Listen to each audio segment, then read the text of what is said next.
Hi, Kiora. Hi, my name's Amine Raymer. I'm an independent music supervisor. The majority of my experience has been overseas in LA. I've been back in uh, Auckland for about 4 years now and have worked on film and TV here as well. And really excited about um, upskilling people. The job of music supervision is very niche. And so it'd be good to have more people in New Zealand who can do it. I'm also a board member of the Guild of Music Supervisors, which is, I guess, most of the supervisors in the guild in America, where we advocate for the role of supervision. We're now eligible for Emmys. We've come up with best practices, like getting sort of deep into it. But so I'm excited about sharing some of those processes for how the job should be done. Hopefully, if everyone's sort of following the processes, then it makes it so much easier when you get to the end of the project, that there's no surprises, being over budget, deliverables for, I'm getting too much into the other stuff. Anyway, hi, I'm Amine. We can start on that later. Awesome. And we've just had Glenn Jackson join us. Are you there, bro? He's joining us from Niue. Is that right? Hey. Hey, what's sunny behind you? I hope you get bitten by mozzies too, bro. Hey, nice to have you on the call. Just a quick one. Just quickly introduce yourself, bro, for the crew and the project you're working on. Sure. Whakalawhatu from Niue. My name is Glenn Jackson, Rocksteady, Niue Music and Entertainment and Media. And at the moment, for this project, I'll be the composer for all the music score and bed for the episodes. So kia ora whanau. Yeah. Okay, Amine, where do you want to go? I think it would be starting out with the first steps. Like there's a lot to everything. So I thought for this first catch-up Zoom, we could start with like what a supervisor coordinator would do when you're starting a project, any project. And then I have there's going to be like lots and lots of steps, but steps 1 through 3. So I thought could start with just sort of, I'll ask the question like, does everyone have a treatment or a script or an outline of what they propose, hopefully for their project at this stage?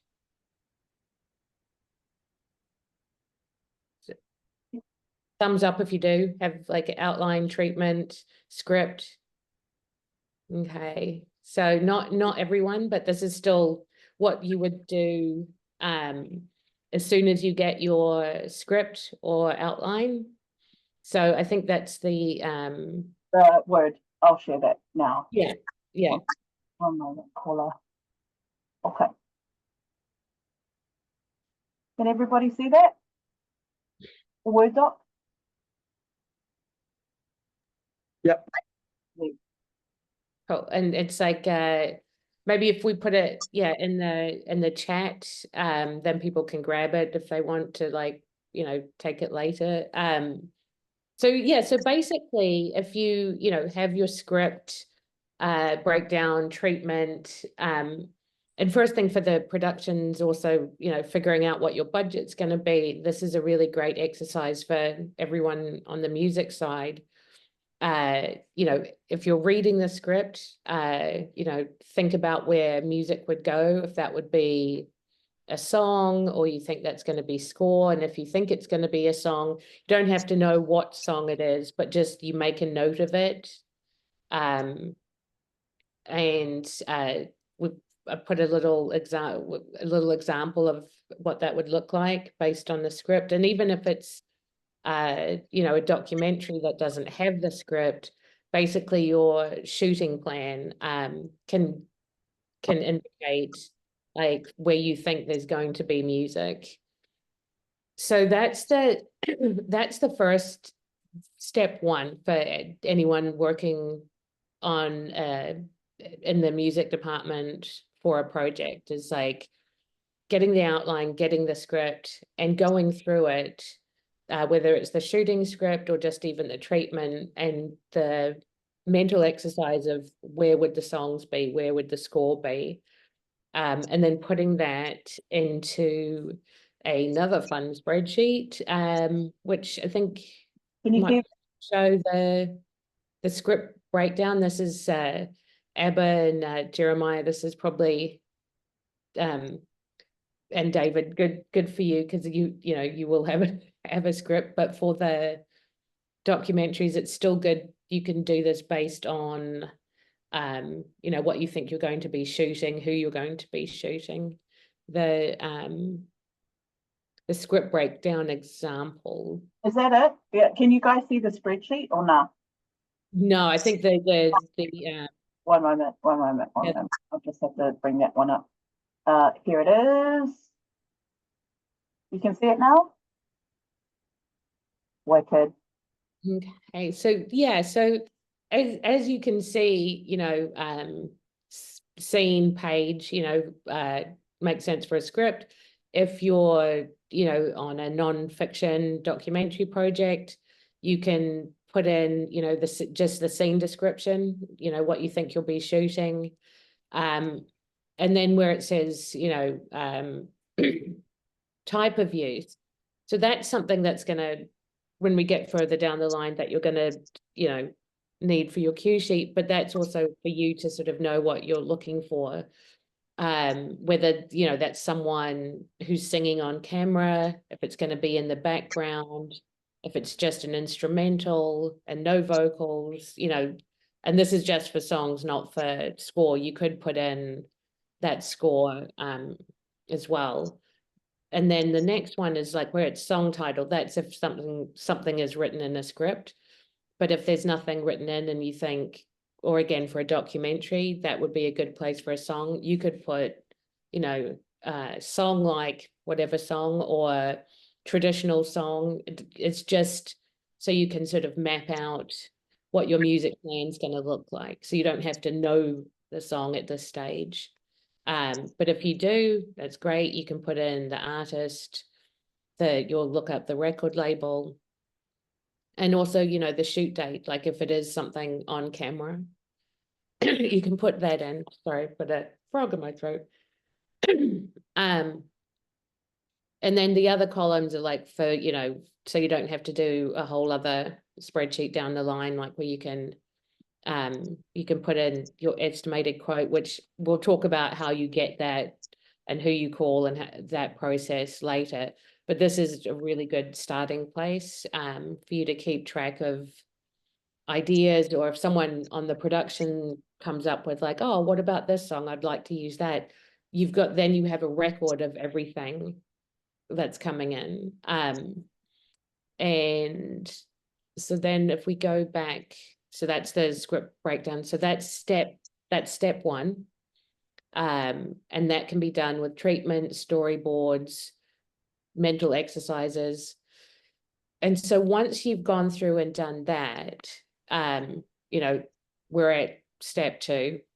But I think, you know, the researching part after you've thought about the songs and you've written things in there, then the fun really begins about how do you figure out who owns those songs?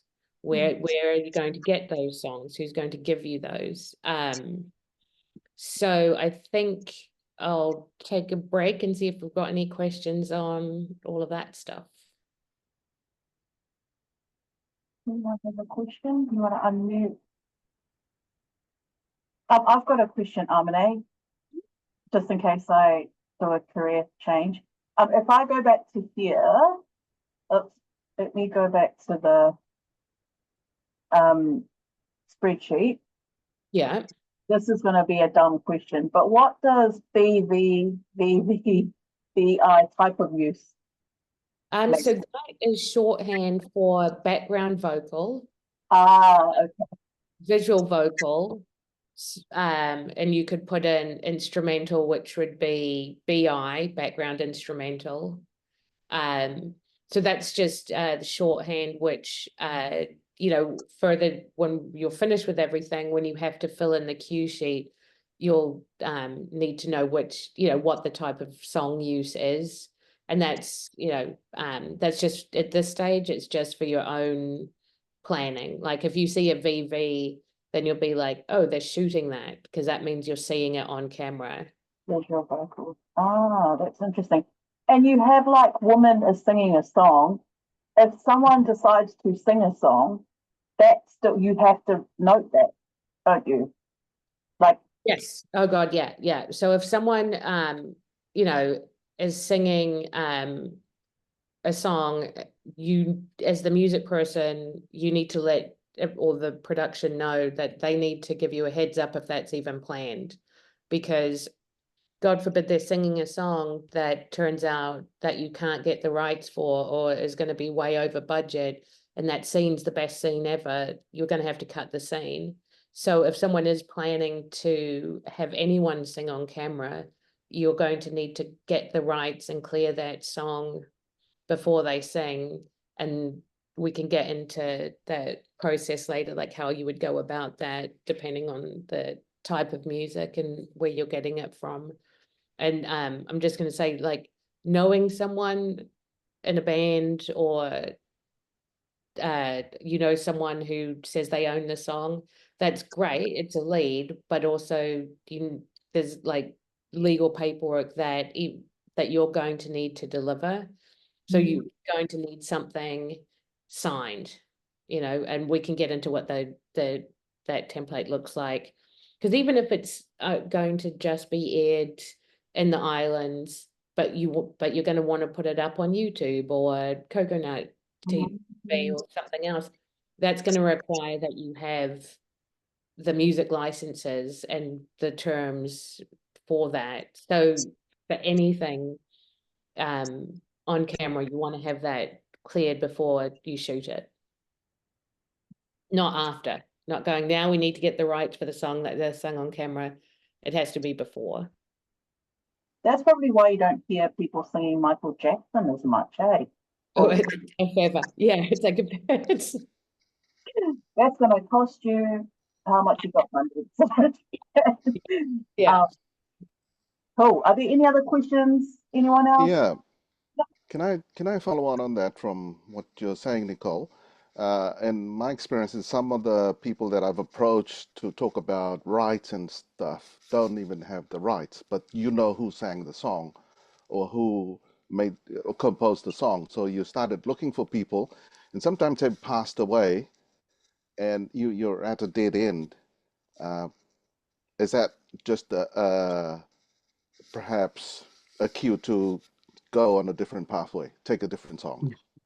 I think it could go both ways. So, you know, if they've passed away, but their family, like if you know for a fact and the song is registered with APRA, that they are the writer of the song, you could get permission from their family and get them to sign off. And if the song is traditional, you know, then if the song is traditional, APRA sometimes will have it noted as traditional, and so that is fine. You'll just need the master, the record label, the recording rights, not the publishing rights. If you think it's traditional, and often APRA doesn't have a full, you know, range of knowledge about the different songs, so they might not have anything listed. In lieu of a license, often you can go to the family member or the Matai or someone in the village who says, no, this song is definitely traditional. It has been, you know, played here for, it has to be, I think, I know 80 years for international broadcast use for it to be considered in the public domain. If it's traditional and no one has an exact date, you need a basically to show you've done your due diligence and get a letter from someone who's placed within the community as in a position of authority to say that it is traditional. So there are still things you can do if you're like, no, I really want this song. I can't, the person's passed away. I don't know who has the right. So it depends if you believe it's traditional or if it isn't, and the family, are willing to sign off. That can be done, and that's, I can show you examples of what that letter would look like down the road. So it depends Thank how you. much work you want to do is the answer. Or it could be go in another direction and find an easier song. That is also a good option. I've got a question related to Patrick's question. Just on that traditional, two issues. Just on that traditional, a lot of the music in our piece from the islands will fit in that category of traditional, but we'll get a local guy to sing it for us, or a local group or performance group or whatever. What are the rules around their rendition of this traditional song? So yeah, if it is considered a traditional song and you wrap up that paperwork with someone verifying that, so the people that you get to sing it, you would need them to sign a sound recording master license, and so they would be the owners of that version. So as long as they agree to license it to your production, you're fine. So it would be the same as any other sound recording license. And again, we can when we get to that, pull up some examples, Right. what that license looks like. Yeah, so you're fine. So that's Okay. That's a All great right. idea if you're doing that, because then you don't have to go to a record label or track Yeah. down rights for that That's- recording. Yeah, it's highly likely that's the course of action, because there's tons of stuff that's great. We don't need to reinvent the wheel, but be great to have a new version of traditional music. Yeah, Yeah, absolutely. that's I all. mean, adding to kind of what John's dilemma, but being here for a while and just talking to some people in the music scene in Samoa, and great original writing, amazing, and even when we go and talk to families who own songs and they say, hey, look, all good, then you start listening to the arrangement and the composition of the song, and it's it kind of sounds very similar to stuff that they've been influenced by. Right. So although the lyrics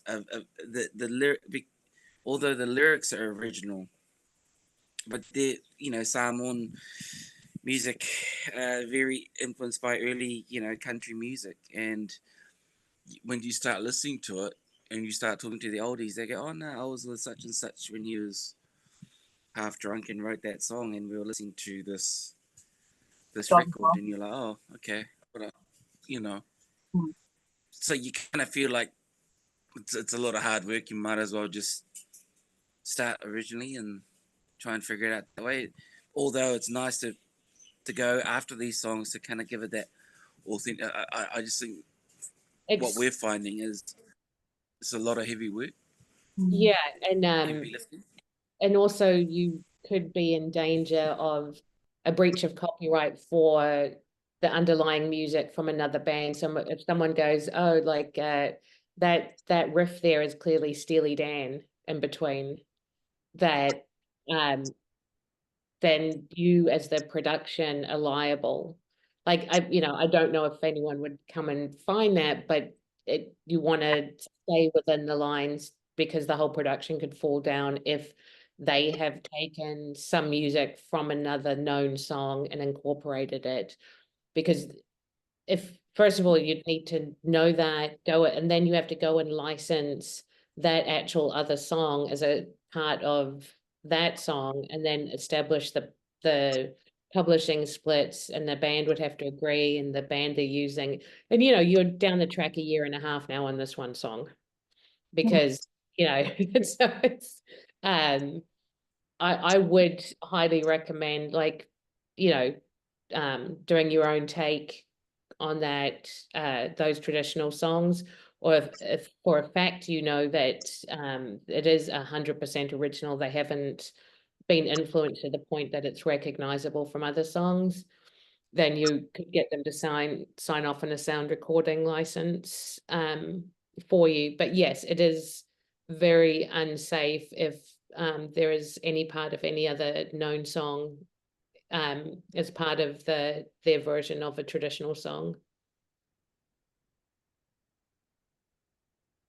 And just sorry, as a side note, guys, in case we're trying to write down stuff, and I will send you a little package with the info that Amane has put together. Did you want to go back to that Word doc, the steps, Amane? Yeah, sure.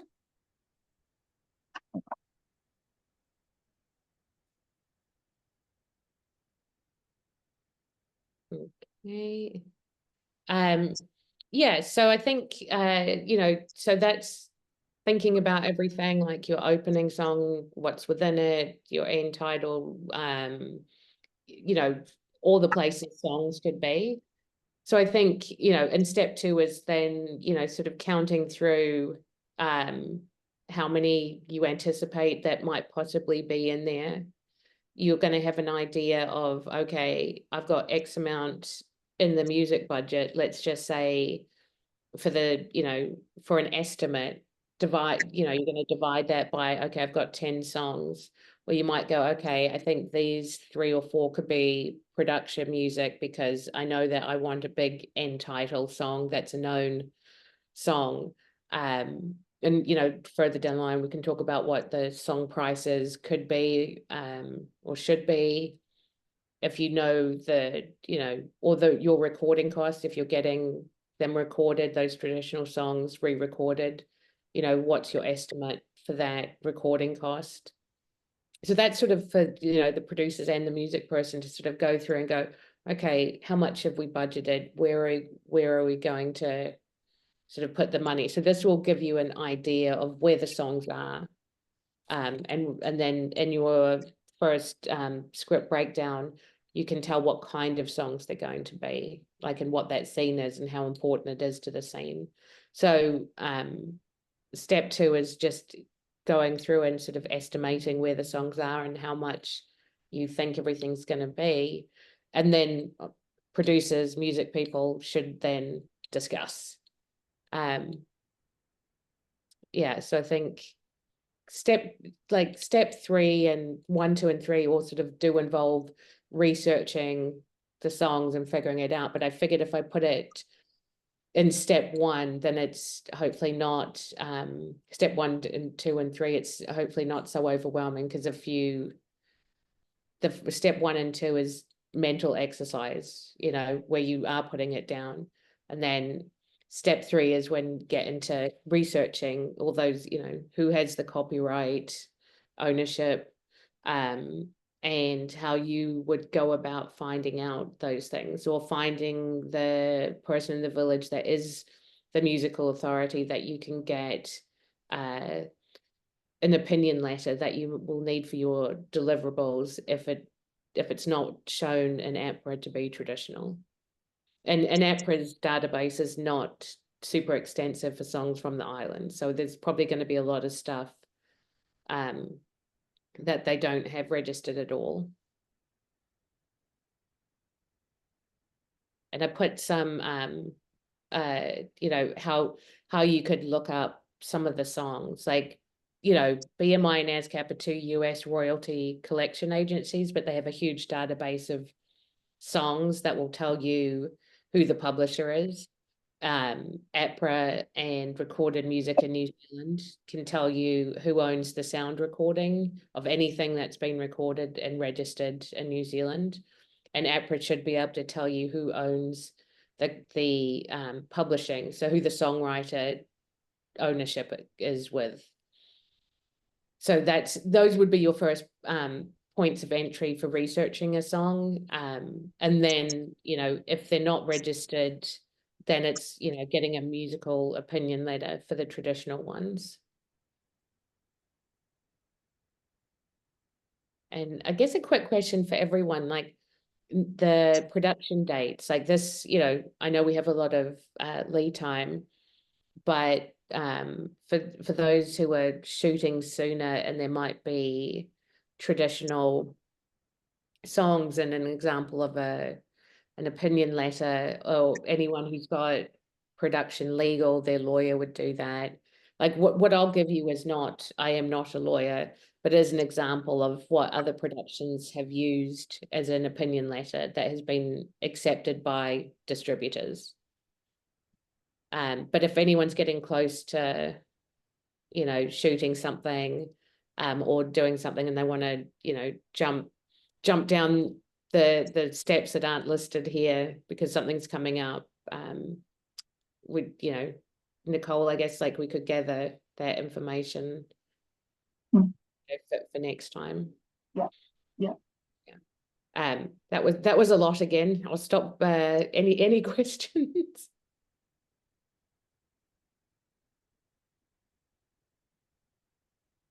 No. Anyone have any other questions?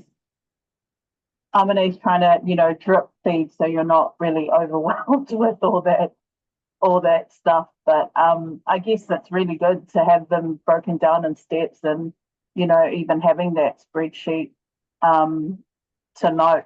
Because I guess when you're going through it, you go, just to Patrick and John's point, do I really want to use that song when I have to go and find, you know, all these people, and then there's a little sample sounding thing of a country jam, like that sounds really sort of messy.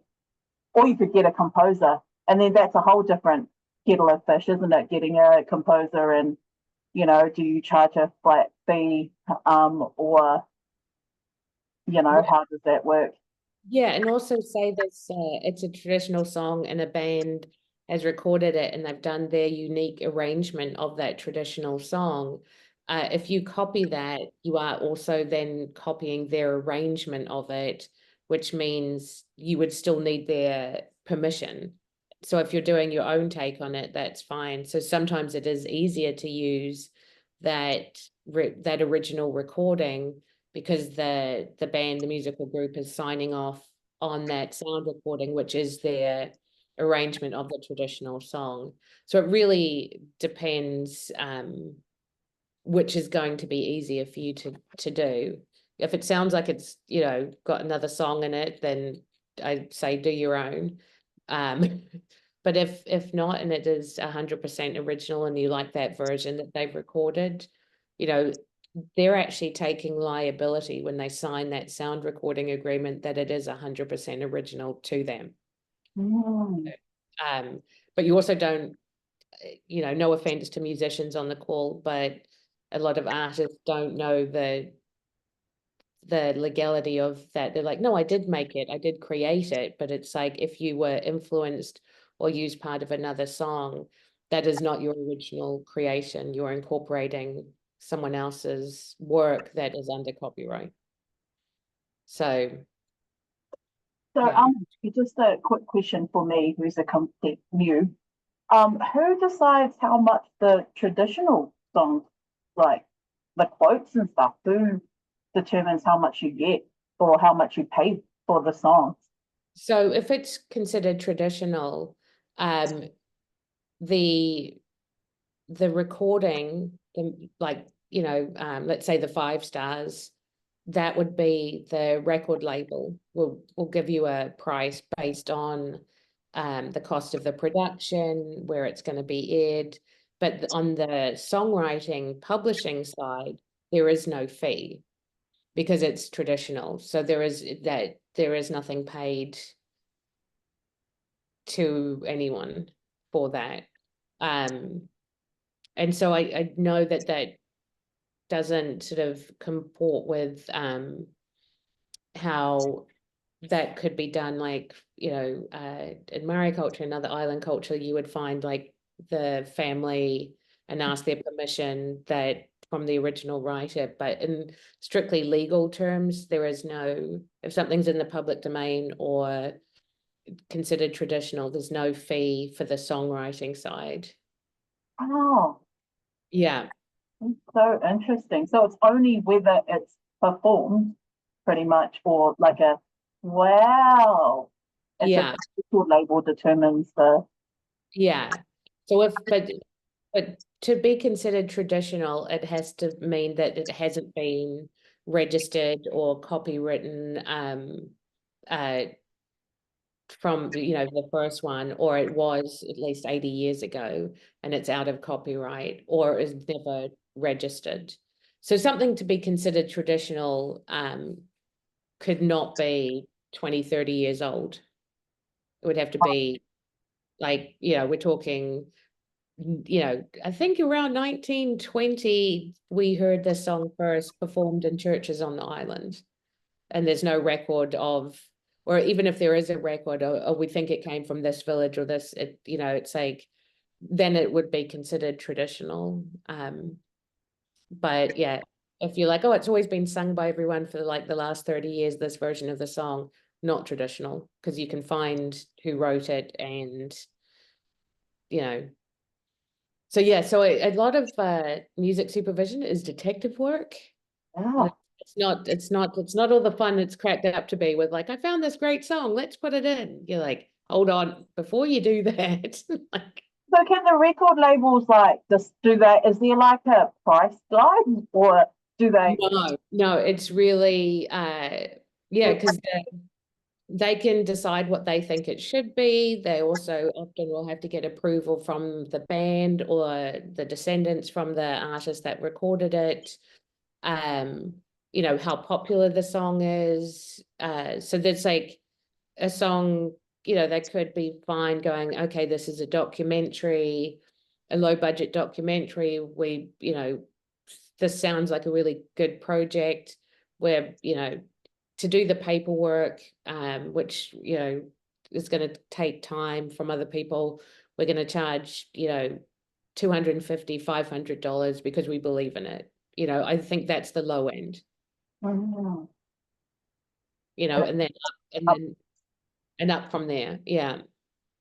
And if you're getting, you know, someone to write you an opinion letter that they believe that the song is traditional, you know, you might want to take, you know, $150 out of your music budget to pay them for their time and the back and forth, and, you know, because you're going to need them to list all their credentials. You're probably going to, and that's their name on the line saying that it is, and, you know, so there's, yeah, going to be a lot of detective work and a lot of paperwork, but it'll be worth it when you have fantastic music in all the projects.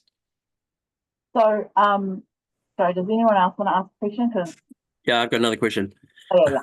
This is basically to do with score and background instrumental I saw in the list of letters. So we already work in production. We use a lot of production music in that space. You know, beatbox comes to mind, but at the same time, there's an opportunity to create new sounds with traditional instruments. And we're not composing songs, but we're sort of working in that space. Would it be the same approach to doing the songs, to creating, you know, I don't have the budget to do a massive score, but we want to sort of have a go at filling some of the silent spots in our documentary with sort of local sounds and music. Yes, so the people that would be recording that for you, or you'd be recording it for them, you would, yeah, you'd still, you know, put that in your grid to see where that would be. And I think, you know, how well you know them, who's paying for the recording of it, you would still, because it would be their work product, you'd still get them to sign off on a synchronization license and a sound recording license to the production. And you could agree upon an overall price and say, okay, yeah, we want to record drums this day. We're going to do like guitars here. Yeah. So yeah, Yeah. you'd still put it in there so you can sort of assess where you're at. And also, you know, you might go, oh, this could work in this scene and that scene before you shoot, but then you'll have this wealth of music when you're in post that you might put in other places and that, but you've already accounted for the cost because you're Yep. only paying them. Like in that license, I would say you would put can be used throughout the production rather than specify a scene. So Yeah. you can change your mind and use more than once. Great. And production music, so called? Sorry, just Yeah. sorry, you go, John. I was just going to ask about, you know, when push comes to shove, sometimes you just end up reaching for the production music almanac. Yeah. And, you know, try not to do that. But you're going to have to eventually, I reckon. Yeah, so I think like with the production music cost, there is a grid and there is a price structure for that. And so APRA has the production music libraries that fall under APRA, they'll be able to tell you how much per track or an overall blanket for your production. And I have like looking into different libraries, like Extreme I know has like field recordings from some of the different islands that it could be worth looking into, which are authentic recordings from the islands that would then fall under that blanket. So it's not actually like bad MIDI production music. It was, you know, it's been licensed to them that you could license. So that's always worth researching in the beginning as well. Right. Okay, thanks. Sorry, lastly, I mean, we for our music plan, we're just looking to literally set up a recording studio here and get an engineer and our producer over here and just work with local artists and churches and schools and try and just create original stuff. And that advice was kind of given to us by a mentor of ours around how the music aspect, if you get it wrong, it could really kind of ruin the project just by simply not spending enough time in research. And I just want to get your thoughts on that. Yeah, I mean, I live in the music world, and I think it's like it's its own character in any project, and is so important for how something feels to the audience, and being authentic. But yeah, I think when you said recording in churches, that with church groups, that's when I sort of like get nervous and tense and stuff, because that would be getting every individual member of that choir to sign off. So it's like knowing that, sure, this would sound amazing, but either getting the choir director to sign off on behalf of everyone's names that's in there. So it's like, yes, that could be a great idea, but to prepare for that and to know what that's going to sound like, you don't want to find out later that you don't have everyone signed off on it, because that could be one member of that choir who goes, I don't want to do it, or I want X amount of money. You can no longer use that recording. So I think that it's again, preparing like well in advance of doing that. So it is a lot of work. So that, yeah, there are easier routes for sure, but it just sort of depends on how deep you want to, how much work you personally want to do and figure out and get, if you're going to bring over a producer and do all that recording, mapping that out, what that looks like cost wise. Can that choir director sign off for everyone? What song will they be singing? Because, if it's a song that does incorporate another song, making sure it is traditional or public domain. And there's some websites that list a lot of the, depending on, if it's a religious song or other songs, like things that are in the public domain. And then it goes back to that research with APRA and stuff. So yeah, planning all of this out well in advance is like super important. Could I also just add in there on the topic of vocal groups? I think also to John's question before in terms of background music, I think it's, from my perspective as a screen composer, I think it's been really, really helpful for when I'm in those roles, having as soon as possible conversations creatively with the director and the production. Because in a circumstance that you can't get a whole choir, or it's just like logistically not possible to get a whole choir to sign off on a certain recording, that's where the creativity parts comes in with whoever you get on as a composer, because there's been circumstances where we didn't necessarily have the budget as a composer to get a whole choir, but then me and another friend, we just did 20 vocal takes each to emulate a choir. So, you know, the opportunities there to think outside the box and trying to achieve whatever you're going for sonically. Oh, I love that. Did you pay yourself 20 times for it? Yeah, just 20 sets. Soprano. Okay. Wow, that's been a Just lot. one more for me, Nicole, please. Of course. I could probably look this up, but just thought I'd ask, how old is a song before they go out of copyright? And if people do covers of it, does that bring it back to life again? So it's 80 years for the most part.